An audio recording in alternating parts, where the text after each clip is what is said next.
کیونکہ دین حقوق اللہ اور حقوق العباد سے عبارت ہے. اس لیے قرآن مجید میں انہی دونوں پر بہت زور دیا گیا. حقوق اللہ کے ساتھ حقوق العباد. قرآن مجید نے انفاق سبیل اللہ پر اسی لیے بہت زور دیا کیونکہ یہ بھی حقوق العباد کی ادائیگی کا ذریعہ ہے. تو قرآن مجید سارا آپ جب دیکھیں گے تو اقیموا الصلاۃ وآتوا الزکاۃ، حقوق اللہ، حقوق العباد. فصل لربک وانحر، نماز پڑھ اپنے رب کے لیے اور قربانی دے. حقوق اللہ اور حقوق العباد. یقیمون الصلاۃ ومما رزقناہم ینفقون، نماز قائم کرتے ہیں اور جو رزق ہم نے انہیں دیا ہے اس میں سے خرچ کرتے. اللہ کا حق اور بندوں کا حق. انفاق پہ اللہ تعالیٰ نے قرآن مجید میں بہت زور دیا. وَمِمَّا رَزَقْنَاهُمْ يُنْفِقُونَ، آپ ان الفاظ پہ غور فرمائیے. یہ کہا کہ جو رزق ہم نے انہیں دیا ہے، تو مِمَّا رَزَقْنَاهُمْ یعنی کوئی معاملہ کم ظرفی کا پیدا نہ ہو اور کوئی چیز احسان جتانے والی نہ ہو. یہ دل میں اگر تمہارے خیال آتے ہیں تو یہ بات یاد رکھو کہ جو کچھ خرچ کرتے ہو تم ہماری راہ میں، وَمِمَّا رَزَقْنَاهُمْ، یہ ہمارا دیا ہوا تو ہے، تو کسی پہ کوئی احسان تو نہیں کرتے ہو، یہ ہماری عطا ہے. یہ جو دنیا کا کارخانہ ہے، ہم نے اس کو چلانے کے لیے کسی حکمت کی بنا پر یہ سب کچھ تمہاری تحویل میں دے دیا ہے. وَفِيهِ حَقٌّ لِلسَّائِلِ وَالْمَحْرُومِ، کہیں یہ کہا وَفِي أَمْوَالِهِمْ حَقٌّ لِلسَّائِلِ وَالْمَحْرُومِ. قرآن مجید نے دیکھیے لفظ حق استعمال کیا. وَمِمَّا رَزَقْنَاهُمْ يُنْفِقُونَ، یہ خیال پیدا نہ ہو. جہاں دی ہوئی اسی کی تھی. حق تو یہ ہے کہ حق ادا نہ ہوا، اس کا دیا ہوا خرچ کر رہے ہیں. یہ سب کچھ اس کی عطا ہے. تو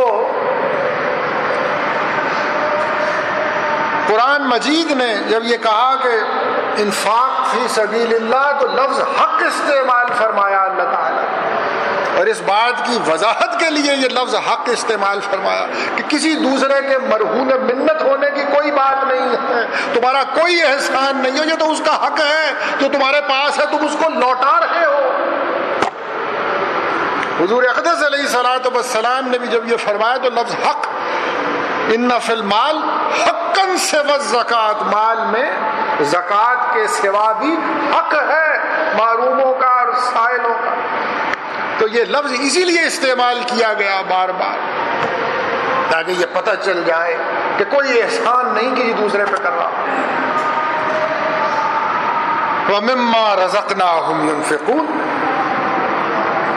ہمارے دیے ہوئے مال میں سے خرچ کرتے. یہ جو مما ہے مال میں سے خرچ کرتے ہیں، یہ وہی دین کا اعتدال ہے دوستو. یہ نہیں کہا کہ سارا مال خرچ کر دو ہماری راہ، تم کسی اور مشکل میں پھنس جاتے،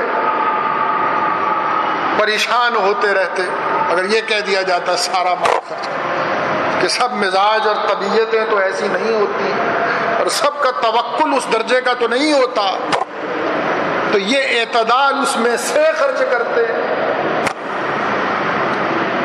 جیسے میں نے عرض کیا کہ سارا مال خرچ کر دینا، کسی اور آدمی مشکل میں پھنس جائے، کیونکہ اور بھی تو دینی احکامات ہیں جن کو بجا لانا ہے، اس کے لیے بھی تو پیسے کی ضرورت ہے۔ سب کچھ خرچ کر دو گے تو وہ احکامات کہاں سے بجا لاؤ گے؟ دین یہ نہیں کرتا ہے کہ کسی ایک کام کا حکم اس طرح دے دے کہ باقی احکامات پورے نہ آدمی کر سکے۔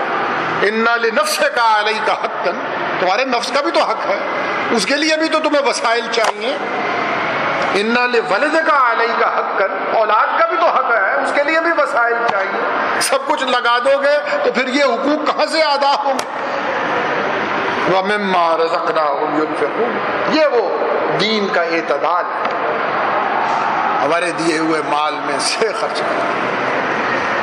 تو میں عرض یہ کر رہا ہوں کہ انفاق فی سبیل اللہ پہ اللہ تعالیٰ نے بہت زور دیا۔ کہیں کہا کہ لن تنالوا البر حتی تنفقوا مما تحبون وما تنفقوا من شیء فإن اللہ بہ علیم۔ وہ جو نیکی کا سب سے اوپر والا درجہ ہے، جو نیکی کا کمال ہے، تم اس وقت تک نہیں پہنچ سکو گے جب تک سب سے زیادہ پیاری چیز اللہ کی راہ میں خرچ نہیں کرتے۔ تو وہ چیز جو پیاری ہو اس کو اللہ کی راہ میں خرچ کرو۔ نیکی کے ان مدارج کو حاصل کرنے کے لیے جس چیز میں دل بہت لگا ہوا ہو اس کو اللہ کی راہ میں خرچ کرنے کا درجہ بھی بہت بڑا ہے دوستو، کیونکہ اس میں مجاہدہ بہت ہوتا ہے۔ ہر وہ دین کی چیز جس میں مجاہدہ زیادہ اس میں ثواب بڑھتا چلا جاتا ہے۔ تو وہ چیز جس سے بہت پیار ہو اور دل یہ چاہتا ہو کہ یہ پاس ہی رہے، اس کو خرچ کرنے کا ثواب بھی زیادہ۔ حتی تنفقوا مما تحبون، جس میں دل بہت اٹکا ہوا۔ جب یہ آیت نازل ہوئی تو صحابہ کرام جو قرآن مجید کے اولین مخاطب تھے، ان کی حالت یہ ہو گئی کہ انہوں نے سب نے جائزے لینے شروع کر دیے اپنے اسباب کے اور اپنے اثاثوں کے، اور اپنے دلوں کو ٹٹولنا شروع کر دیا کہ کون سی چیز سب سے زیادہ پیاری ہے، اور پھر اپنے اثاثوں میں جو شے سب سے زیادہ پیاری محسوس ہوتی تھی اسے اٹھا کے حضور اقدس علیہ السلام کی خدمت میں پیش فرما دیتے کہ اسے لگا دیجیے اللہ کی راہ میں۔ اور بعض اوقات ایسی چیزیں حضور اقدس علیہ السلام کو لوٹانی پڑی۔ حضرت ابو طلحہ نے ان کا جو باغ تھا مسجد نبوی کے قریب اور بے مثال باغ تھا مدینہ منورہ کا، اس کو لا کے پیش کر دیا حضور اقدس علیہ السلام کے پاس کہ سب سے اچھی چیز یہی ہے اور سب سے زیادہ محبت مجھے اسی باغ سے ہے، اسے اللہ کی راہ میں لگا دیجیے۔ اور آپ علیہ السلام نے اس باغ کو حضرت ابو طلحہ کے عزیزوں ہی میں تقسیم فرمایا۔ وہ سواری جو سب سے اچھی لگتی تھی حضرت زید نے لا کے پیش کر دی کہ میں اللہ کی راہ میں پیش کرتا، اور حضور اقدس علیہ السلام نے حضرت اسامہ ان کے بیٹے کو اسے دے دیا کہ لے جاؤ، اور حضرت زید کو کچھ افسوس بھی ہوا کہ صدقہ تو اللہ کی راہ میں کیا تھا، واپس گھر آ گیا۔ اور حضور اقدس علیہ السلام نے حضرت زید سے یہ فرمایا تھا کہ دیکھو تمہارا صدقہ اللہ کے ہاں قبول ہو چکا، یعنی اصل بات تو الہی انت مقصودی و رضا کا مطلوبی، اصل بات تو یہ تھی، تمہیں تو وہ حاصل ہو گئی، اب صدقہ کہیں بھی جائے کسی کے پاس بھی جائے تمہیں تو اللہ کی رضا اس صدقے سے حاصل ہو چکی ہے۔ تو قرآن مجید نے یہ جو انفاق فی سبیل اللہ تھا اور یہ جو عمل تھا اس کو کرنے پہ زور دیا، اس کے آداب سکھائے اور اس انفاق کے عمل کی نگہبانی کے طریقے بتائے۔ یا ایھا الذین آمنوا لا تبطلوا صدقاتکم بالمن والعذا کالذی ینفق مالہ رئاء الناس ولا یؤمن باللہ والیوم الآخر۔ یہ اس صدقے کا اور خیرات کا اور انفاق پاک کے عمل کی نگہبانی اور اس کی حفاظت کا طریقہ بتا رہے ہیں کہ تمہارا عمل ضائع نہ ہو جائے، احسان مت جتانا، صدقہ و خیرات کرنے کے بعد، کس کی مدد کرنے کے بعد اس کو ایذا مت دینا، اس سے یہ عمل غارت ہو جاتا ہے۔ کتنے اعمال ہیں دوستو جو لکھے جانے کے بعد ضائع ہو جاتے ہیں، اس لیے اعمال کی ہمیشہ نگہبانی کرنی چاہیے اور زندگی کی آخری سانس تک محاسبہ کرنا چاہیے، ان پہ نظر رکھنی چاہیے، وہ نامہ عمل میں برقرار رہیں۔